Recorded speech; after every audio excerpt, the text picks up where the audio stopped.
3 faza haqqında ümumi məlumat vermək istəyirəm qısa olaraq. 3 faza nədir, nə üçün istifadə olunur? Ümumiyyətlə, transformatorlardan evlərə 4 xətt paylanır.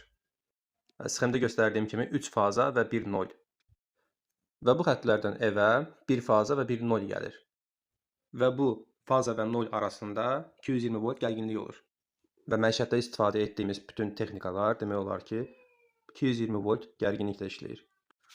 Amma bəzi güclü texnikalar var ki, onlar əsasən sənayedə istifadə olunsa da, bəziləri şəxsi evlərdə də istifadə olunur və bunlar 3 faza ilə işləyən texnikalardır.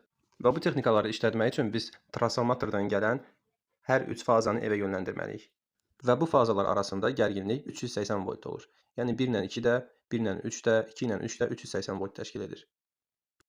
Və bu fazaların arasında potensial fərqi kəskin olduğu üçün bunları qətiyyən bir-birinə toxundurmaq olmaz. Və buradan biz anlayırıq ki, istənilən fazanı 0 ilə birlikdə götürüb 220 volt təşkil edir və bununla da istənilən texnikanı işlədə bilərik. Əgər evdə və ya da sənayedə 3 fazalı işləyən texnika varsa, bu 3 fazanın üçü də həmin texnikaya birləşdirilir.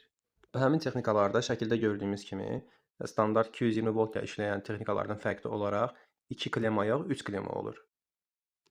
Vilkalar isə 4 və 5 çıxışlı olurlar. 4 çıxışlı olanlarda 3 faza və 1 torpaqlama, 5 çıxış olanda 3 faza, 1 torpaqlama və 1 nol olur. Əgər texnika ancaq 3 faza ilə işləyirsə, bu zaman bizə 4 klemalı vilka bəs edir.